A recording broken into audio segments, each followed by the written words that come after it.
Boa tarde, turma, sejam bem-vindos. Vamos fazer a nossa correção comentada, então. Peço desculpas pelo atraso. Essa semana minha internet está vacilando bastante, tive que pedir para vir aqui diversas vezes.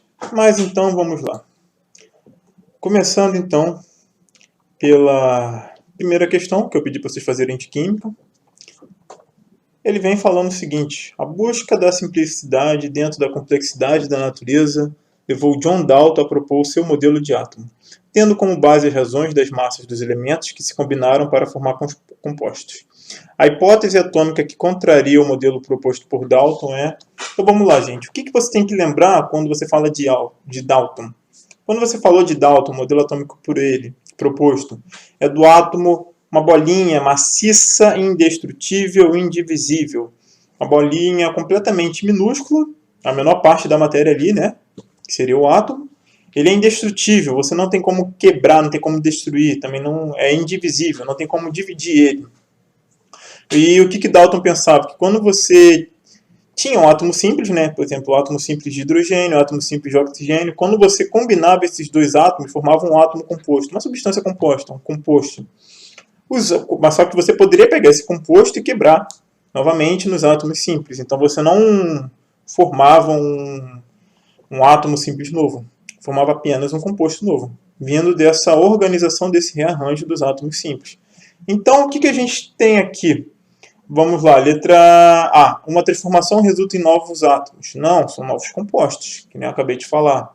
Então, como ele quer saber justamente aqui contraria o modelo de Dalton, a resposta certa seria a letra A. Vamos ver se as outras estão de acordo com Dalton. Os átomos de um mesmo elemento são idênticos? Sim. Se o átomo tinha a mesma massa, tinha o mesmo tamanho, então seriam átomos do mesmo elemento, e todos eles seriam idênticos. Todos os átomos de hidrogênio iriam pesar a mesma coisa, iriam ter o mesmo formato, por exemplo. Átomos diferentes apresentam massas diferentes. É a mesma coisa. Se você tinha um hidrogênio e tinha um oxigênio, a gente até discutiu na semana passada que o Dalton pensava que o oxigênio era 8 vezes mais pesado do que o hidrogênio. Mas então, se você tivesse uma massa ali diferente, já falava que o átomo era completamente diferente, era outro elemento químico. E a letra D, um composto resulta da combinação de átomos. Também está certo. Então, a única que está contrariada é a letra A. Vamos passar para a próxima questão, então. Ele vem e fala o seguinte: modelo de estrutura atômica compara o átomo com o nosso sistema solar, onde você vai ter o núcleo com o Sol, os elétrons com planetas. Foi proposto por quem? Então vamos lá, gente. Eu falei lá na semana passada que esse modelo de planeta, o modelo planetário, era o modelo de Rutherford. O que é o modelo de Rutherford? O núcleo tem toda a massa, né? Que nem o nosso Sol, que tem toda a massa do nosso sistema solar. Os elétrons seriam como planetas que estariam em volta desse núcleo ali, em volta do nosso Sol, orbitando ele. E teria um grande espaço vazio. Então o átomo, toda a massa dele estaria ali no núcleo, só que teria um grande espaço vazio entre o núcleo e a eletrosfera, que é a região onde os elétrons vão ficar orbitando ali o nosso núcleo. Então, o Thomson a gente já sabe que descarta, porque é o pudim de passas. O Becquerel estava relacionado com a radiação. Goldstein também. O Chadwick, ele só veio a propor, ele só veio descobrir depois, posteriormente, o nêutron, a existência do nêutron. Só que quem falou desse modelo planetário foi Rutherford. Então a resposta é a letra E. No ano de 1897, o cientista britânico J. J. Thomson descobriu, utilizando tubo de raios catódicos construído por William Crookes, a primeira partícula presente no átomo, a qual ele denominou de elétron. Essa descoberta permitiu que ele provasse que o átomo não era indivisível, como propunha o cientista Dalton. Thomson ainda nomeou seu modelo atômico de pudim de passas, tornando-o extremamente familiar para aqueles que tentavam entendê-lo. Sobre o modelo atômico de Thomson, podemos concluir que... O que a gente tem, gente?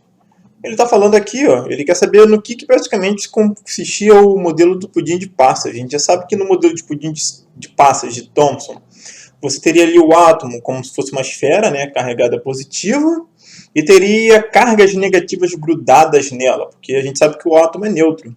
Então, as cargas positivas iriam neutralizar as cargas negativas, e por isso que o átomo no total seria neutro.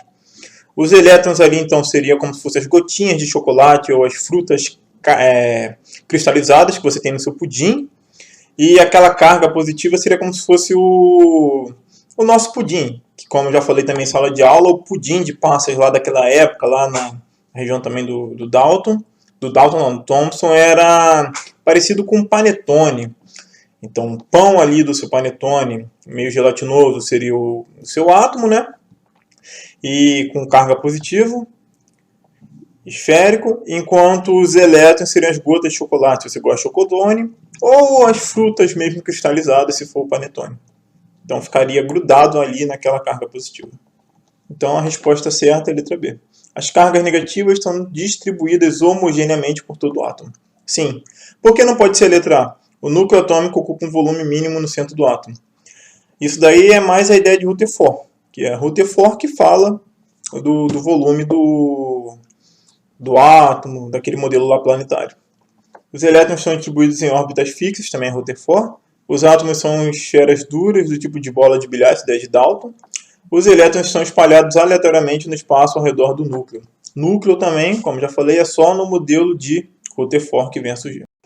Vamos passar para a próxima, então. Uma das principais partículas atômicas é o elétron.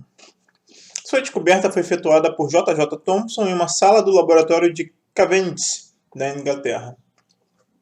Ao provocar descargas de elevada voltagem em gases bastante rarefeitos, contidos no interior de tubo de vidro. Então ele dá aqui, olha só, o desenhozinho, um exemplo, como é que aconteceu esse experimento, como é que a gente pode reproduzir. Aí tem o tubo A, tubo B e tubo C. Aí ele vem falando, no tubo A observa-se que o fluxo de elétrons raios catódicos colide com o anteparo e projeta sua sombra na parede oposta. No tubo do vidro B, observa-se que o fluxo de elétrons ali, raios catódicos, movimentam o catavento de mica. E no tubo C de vidro, observa-se que o fluxo de elétrons raios catódicos sofre uma deflexão para o lado onde foi colocada uma placa carregada positivamente, que nem está aqui no desenho. Aí, observando os fenômenos que ocorrem nos tubos, podemos afirmar corretamente que 1. Os gases são bons condutores de corrente elétrica? Não. Os gases ali não são bons condutores de corrente elétrica. Ele não fala nada no problema. E também não falou nada na teoria de Thomson. O Thomson, na hora do experimento dele, não falou nada sobre isso. Agora, 2. Os elétrons possuem massas. São corpusculares? Sim. Os elétrons são corpusculares. E como é que você consegue chegar a essa conclusão observando esse experimento que está ali, ó? Está aqui em cima. Como é que você consegue observar aquele experimento ali? Hein? Você olha só, você olha para esse tubo B. Ele está falando que quando você tem um catavento ali, o raio catódico vai fazer o quê? Ele vai movimentar esse catavento. Então ele tem massa. Para ele estar movimentando, para ele estar empurrando, ele tem massa. Então os elétrons são corpusculares, eles possuem massa. Então isso aqui está certo. A 4. Os elétrons possuem carga elétrica negativa? Sim. Como você chegaria nessa conclusão olhando o experimento aqui? Você nem sabia a teoria de Thomson. Você sabe que carga positiva da física atrai carga negativa. Então, se ele tem uma placa carregada positivamente ali, vai atrair partícula negativa. Se está atraindo essa partícula negativa, se está atraindo aqui, no caso, o raio catódico, que são os elétrons, e o que está sendo atraído? Esses raios catódicos estão sendo atraídos por uma placa positiva, significa que os elétrons são negativos, têm cargas negativas. Os elétrons partem do cátodo, sim, eles estão saindo aqui do cátodo, estão vindo para cá. Os elétrons se propagam em linha reta, sim, a não ser que você tenha ali a placa carregada positivamente, você não vai ter o desvio do movimento do elétron. Aqui ele está em linha reta, aqui está em linha reta. Só aqui que ele sofreu desvio por causa dessa carga, dessa placa carregada positivamente. E 32, o catavento entrou em rotação devido ao impacto dos elétrons na sua superfície. Sim, os elétrons são um corpo, tem massa, como se fosse uma pessoa batendo em você. Então, no caso ali, o catavento seria uma pessoa, o elétron seria outra pessoa. Eles conseguem empurrar, porque eles têm massa. Eles são corpusculares. Então, o correto é 2, 4, 8, 16, 32. Somando isso daqui, ó, 32 mais 8, 40. 40 mais 16, 56. Mais 4, 64. Mais 2, 62. Então, o somatório dá 62.